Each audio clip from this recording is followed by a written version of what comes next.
Hey, everybody, welcome back to this episode of Think Business Live. Looking forward to just talking about giving today.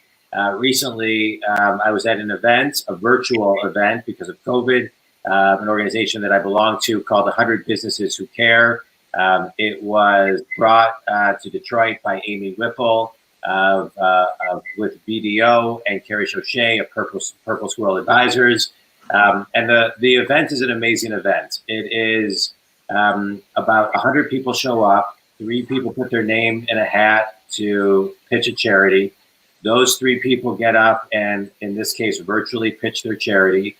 The people in the room, in this case on the call, vote for the charity of choice. Kevin, welcome. And then that charity gets a call that they won $50,000 because everybody in the room donates $500 to the charity that they vote for. It's an incredible organization. The last one I was at, Variety, got a call for $50,000. Will Hollinger did an amazing job pitching that, who I know well, who actually got me into 100 Businesses Who Care. And so I just wanted to set the stage. And so at this virtual event, because of COVID, Kevin Dunivin, who is involved with the Living and Learning Enrichment Center, Rachelle, welcome to the show. Welcome to the show. He pitched, one of 3 people who pitched. Everybody voted, and then Rachelle gets a call that her organization won $50,000. And so I just wanted to kind of set the framework of everything. And I really wanted to talk today about your organization and give you a platform to talk about what you do. But first, I kind of want to rewind a little bit and just talk about, I'm going to start with Kevin, because to me, there's nothing better than giving. You're one of 3. It was still a competition. You had to pitch, you had to win, and then you got to make the phone call. So I just kind of walk through the experience of that because I think it's really telling. And I think in today's world, when organizations are having a hard time raising money because of COVID, stuff like this is just the greatest. So Kevin, let's start with you. What was it like to actually to win? But first, talk about your involvement with the organization. So I have a daughter that has Asperger's syndrome, so kind of a high functioning autism. And Haley's been going to Living and Learning Enrichment Center in Northville for, how long has it been, Rachelle? 5 years or so? About 5, yep. Yeah, ever since it started. And when you have a kid with, Asperger's, / autism, their choices for things to do are limited. Their ability to have friends and, engage with, community is very limited. For example, if he's never been invited to a sleepover in her entire life, has never had a true peer friend in her entire life, and is really limited. And Living and Learning has given her the ability to, really have some kind of a life outside of, mom and dad. And so when the opportunity came up to pitch a charity, it was real clear to me which charity I was going to pitch. Mm-hmm. And I think I started off the pitch with saying that, be careful because I'm probably going to get emotional. Yeah. And every time I talk about living and learning, I get emotional. And that's probably what helped me win, because it made it a little bit more real. And it was nerve-wracking, for me to do it. But then also, knowing that my heart's in the right place, I couldn't go wrong.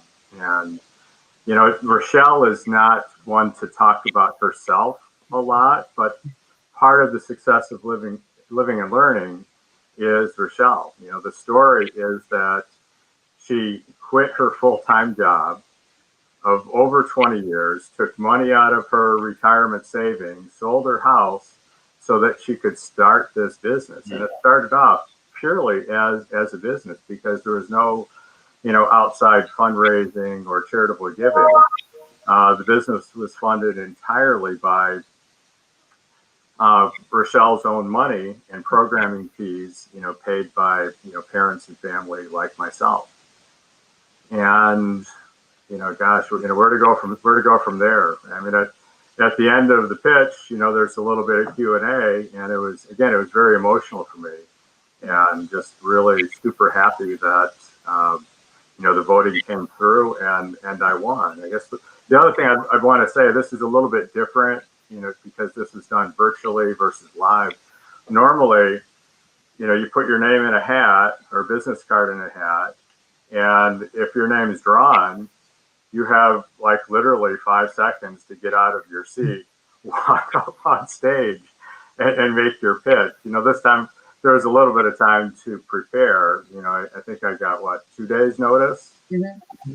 Yeah, but it was really exciting to get the votes and win, and then be able to give Rachelle a call. I know I had tears in my eyes, and it probably came through in my voice, Rachelle, when I called you that we had won, and you're going to be getting a check for $50,000. Yeah. Yeah. That's an amazing story, Kevin. It was beautifully said and received the first time I heard it, and again now that I hear it again. And Rachelle, what was it like to get that call? And I want to hear a little bit more about your backstory, because to sell your home, to put everything on the line. So many people have big dreams and passions, but sometimes they're not willing to really go all in, which you did.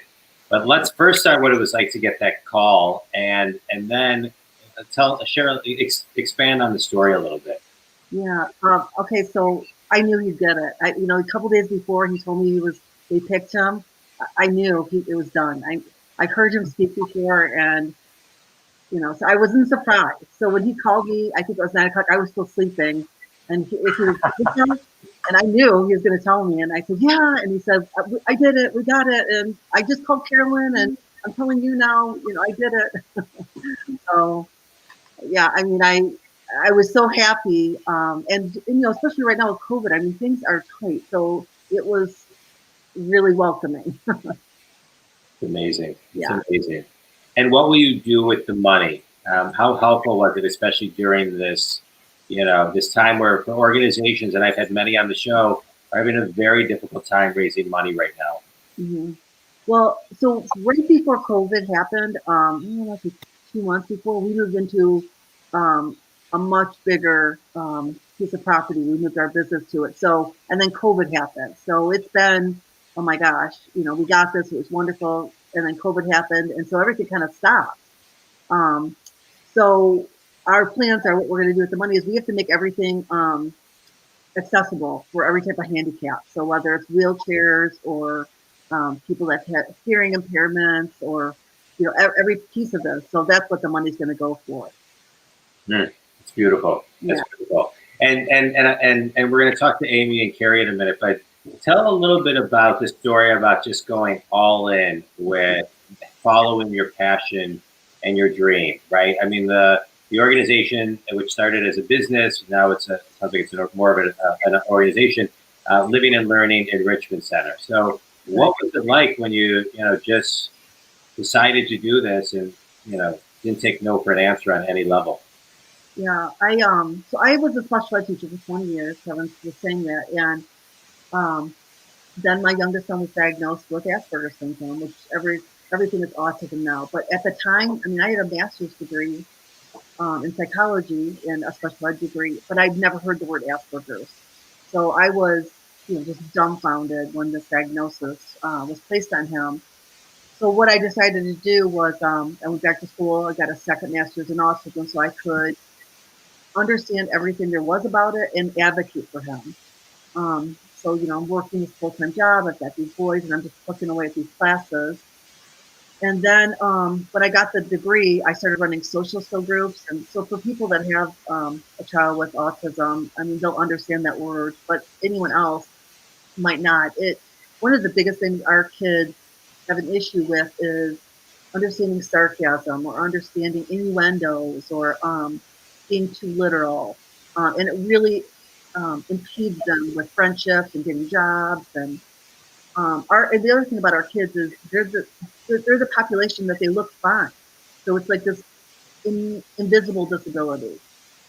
So I started running social skill groups out of a library every Sunday for free. I did it for about 2 years. And as I was doing it, I started thinking, you know, about my son's future and what's going to happen. And if I just stay doing what I'm doing, teaching and running social skill groups on Sundays, nothing's going to change in his life. And I know Kevin's living this too. You know, when you have a child with a special need, no matter what it is, the whole time you're thinking what's going to happen when I die. You know, in my situation, I don't have a family that, and I share this now. A long time ago, I was really, I didn't put this out there, but I do it now because there's so many people living what I'm living that there's no one's going to pick this up. If I die tomorrow, no one's going to come in and go, we got this, So I had the sense of urgency to make something happen. So I don't have money, and the only thing I had was equity in my house. So, I lived in Livonia, and I had this beautiful house that was built. We had it built for us. We lived there 22 years. So I sold it. I moved us into a home that I would never invite anyone to. But, I took money on my retirement, downsized my car, quit my job.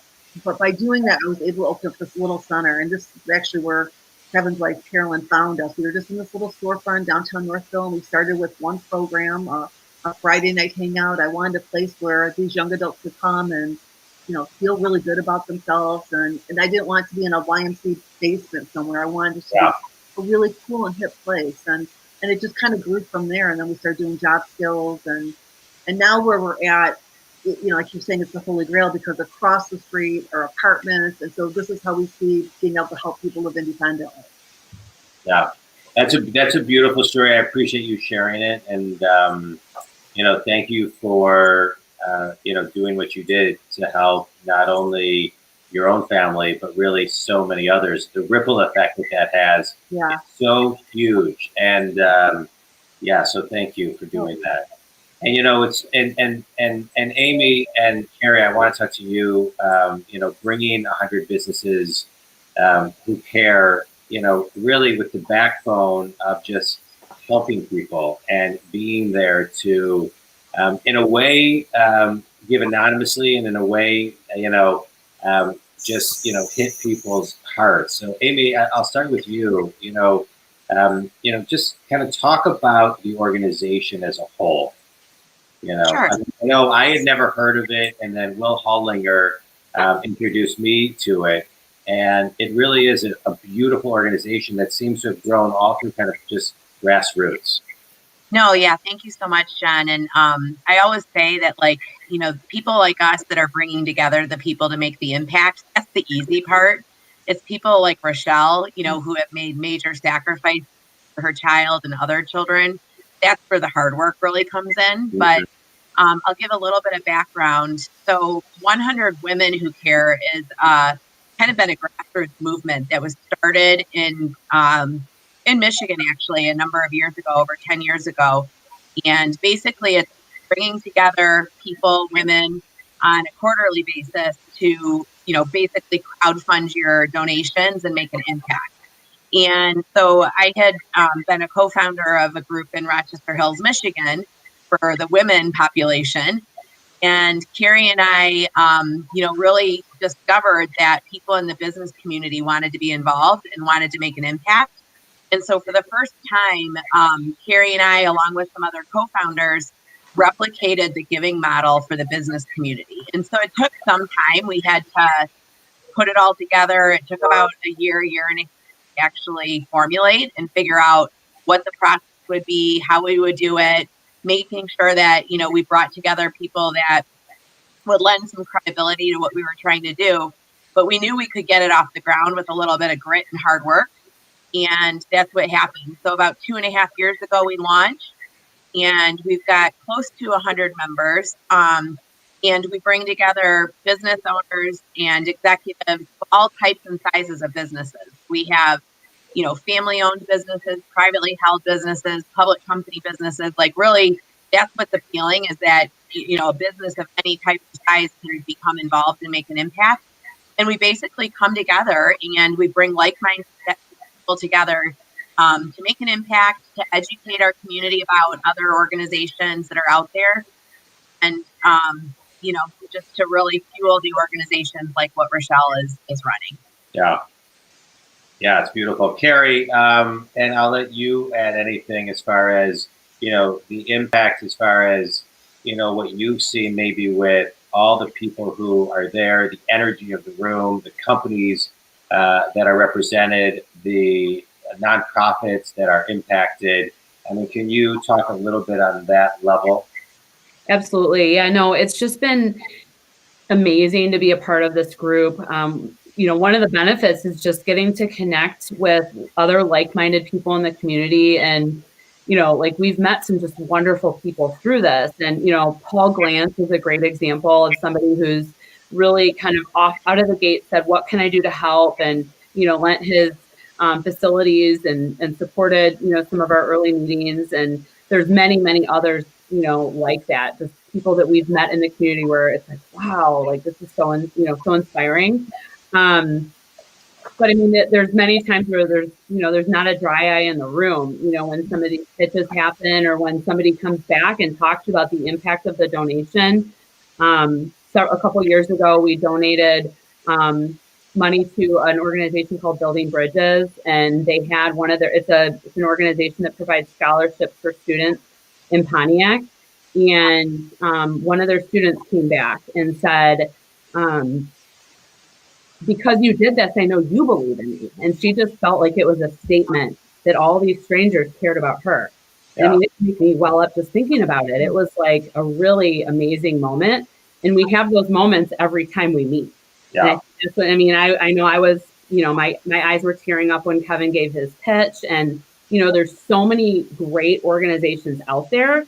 And so the education piece is also huge. We get to learn about these organizations and hear why our fellow business, community members are passionate about these causes. So I think there's so many layers of benefit and impact. And then the emotional connections that we get to make are incredible through all of that. So yeah, it really is. I thank you all for sharing thus far. It really is. I've been involved with a lot of charities. I'm not saying this to like impress anyone, but to impress upon. I've been involved with a lot of charities. I sit on a lot of boards, and I've never experienced anything like this in anything that I've done. It is really one of the most special charities ever. My question, Kevin, I want to go back to you for a second and talk about because giving and charity is such a personal thing. But how have you incorporated this into your business, promoted it within your business, encouraged people to look into this? And I say that because one, I know it's a sensitive issue to push a certain charity or an organization, but two, people are looking for new ways to network today. Right. I know we all got connected simply because we were all on the call. And so, how are you just kind of using it how do you share it with your business colleagues? Yeah. So for my day job, I'm CFO for Real Estate One. And fortunately, Real Estate One, one of our core values is caring. And so, gosh, the best way to describe it is a story from over 10 years ago. We were, at the time, just supporting a handful of major charities, Special Olympics, American Cancer Society. And there's some suggestions that were brought up that we should support, more charities. And my gut at the time was, no, we want to have just a couple big ones, get kind of more bang for our buck, make large donations. But I was entirely wrong. The charitable organization for Real Estate One right now supports, over 100 organizations each year. And the idea that as an individual employee or an agent, you can come up with your own fundraiser. The company will match it up normally 50%, sometimes 100%. And it just energized the entire company to get involved in their own individual charities. So Rachelle will remember this from last year. We did a fundraiser at our corporate office that raised, I think, $22,000. Rachelle. Yeah. But I made crab cakes at home, the night before, and then heated them up and served them, in our corporate office. We served drinks, crab cakes, and other food items, charged admission to get in the door. Rachelle told a little bit about the charity. We had some other things available for sale. Anyway, the point is that, individual people get involved and good things happen. And, I pitched the idea of joining 100 businesses that care. And I don't think that we've really talked about this aspect to it, but the idea is simple, but so powerful. You get 100 businesses together, and your commitment for each business is to write 2 checks a year for $500. Right. You come to this meeting with a check for $500, which by itself doesn't sound that much, but times 100, it's 50,000. It's 50,000. Wow. Yeah. And then to, be ready to pitch that charity, and then have, the winning charity from the previous meeting, speak at the meeting. It's just a powerful thing. Yeah. Amy, tell everybody when the next event is, the next virtual event is for 100 businesses. So our next event is going to be virtual in February of 2021. We always host it in the mornings from 8 to 9 in the virtual setting. And then typically, as Carrie mentioned, Paul Glantz at Imagine Entertainment or one of the other generous businesses in town will host. But all people simply need to do is go to our website and register to join at 100businesseswhocare.com. And then that will get you onto our list. And then you'll start getting the communications about our upcoming meetings. So it's that easy. Yeah. And certainly if anybody ever has any questions, they can reach out to Carrie or me. Yeah. And Carrie, if somebody joins the organization, how do they get the opportunity to actually pitch their charity? Yeah, so we've had to kind of be nimble and change our process a bit this year with COVID. So in a live environment, the way we were doing it is if you wanted to pitch a nonprofit, then you would put your name in a hat or a basket when you arrived at the meeting. And then we would randomly draw 3 names. For our upcoming virtual meeting, we'll ask for submittals in the weeks leading up to the meeting. And then we'll randomly again draw 3 names, and we will let those individuals know that they're going to have the opportunity to pitch. And then those people will do the pitches at the virtual meeting. So they just have to be, the requirements are they have to be a committed member of the group. And beyond that, they can elect a nonprofit to put their name in the basket and Right. have an option. So, so that's how it works. John, one other thing. So the date itself is February 25th from 8 to 9 a.m. But one other point I think that's really important, and Kevin, you touched on it a little bit, is there's ways to get your company involved, or your department involved. And what we find is, people want to know how their company is making a social impact in their community. Yeah. And so you can do almost like a pre-event within your company and have your employees or your coworkers pitch, and then determine as a company who you want to put in the hat.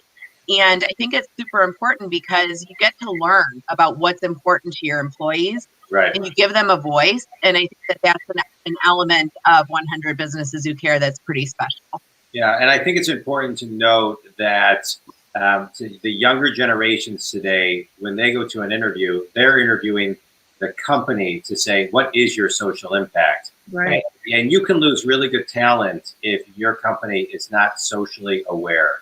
Rachelle, I want to end with you and to talk a little bit more about Living and Learning Enrichment Center and how people, who you serve, the people that don't know about you, that, how they connect with you, just any information about, those you can help, how they can get a hold of you and all that great stuff. Well, thank you. So I'm watching the little podcast run around the screen right now. So our information's down there. All you have to do if you have a child with autism or related challenges. So when I first started, it was autism, and then I started getting so many phone calls from parents saying, "Okay, my son has Down syndrome. Will you work with him?" Or "My child just has severe anxiety." So we say related challenges, but we work with everyone. And as I said, we just moved to this big property. And one of the buildings, we're totally focusing on a group of people that it's called SXI, which means severely multiply impaired. And this group has nothing. They get done at school when they're 26, and then they're at home in their parents' basement. There's nothing that exists for them. So that building alone, we're transitioning into a place just for that population. So if anyone has someone in their life that has a special need, whether it's they're very high functioning or need the most support, please contact us. And what we do is we schedule an intake. It's for free, and we meet with you and your child, and we sit down and write out what the best programs that we have available for that person. It's great. It's great. And then I know I have your phone number here. Yep.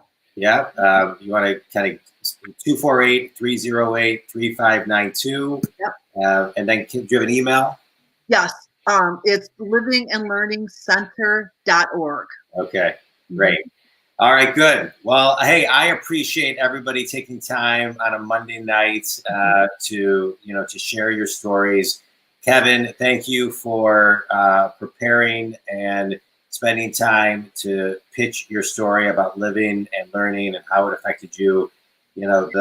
It's always great to hear somebody authentically speak, be vulnerable, and be courageous enough to share their story. Because in that story, got the organization Living and Learning $50,000 to put to such great use to really help so many more people. To Amy and to Carrie, thanks for bringing this organization, really sprouting it and growing it and continuing to nurture it, especially through COVID times. And Rachelle, I wish you continued success. Thank you for really putting it all on the line and going all in and creating something that, there was such a need for, and you're doing your soul's work, and I know many people appreciate it. So thank you. And thank everybody for your time. I appreciate it. Any closing words, guys? Any closing words? I'll let you close it. Carrie, any closing words? Just, we would love to make a bigger impact even. So anybody who's watching, if there's that heart pull to do something, we'd love to have you join us. Great. Amy, how about you? Just John, thank you for giving us a voice with your platform and for recognizing, the work that all of us have done to make an impact in this situation. And so it's people like you that can champion it and spread the word. So thank you. Well, yeah, now more than ever, this is so needed. I mean, again, we've talked about, COVID has made this even more necessary. So, yeah. Well, it's really people like you because, and the people listening who will share this, and the people who are listening to share this. So it brings awareness to people who need it. Kevin, any closing thoughts? Just thanks, John. Thanks, Rachelle. Amy, thank you, Carrie. And I guess the closing thought for me would be, gosh, it's not every day you have a chance to change the world, but making a contribution, helping out, living and learning, is a way to change the world. Working on creating a model for the entire nation on making lives better for people on the autistic spectrum. So thank you, Rachelle, for all you do. Thank you. And Rachelle, I'll let you close. The floor is yours to take us home. Any closing thoughts? Well, first, thank you for everything. Thank you for having us on today. But just to any parent that's out there that has a child with special needs, I'm living your life. I know it. This is hard. And if there's anything we can do to help you, please reach out to us. We're going to do everything we can to make this possible for you. All right. And again, it's livingandlearningcenter.org, 248-308-3592. Thanks, everybody. Thanks, everybody, for listening. And I appreciate everybody's time tonight and your stories. Thanks so much. Thank you, John. All right, thank you. Thank you, Rachelle.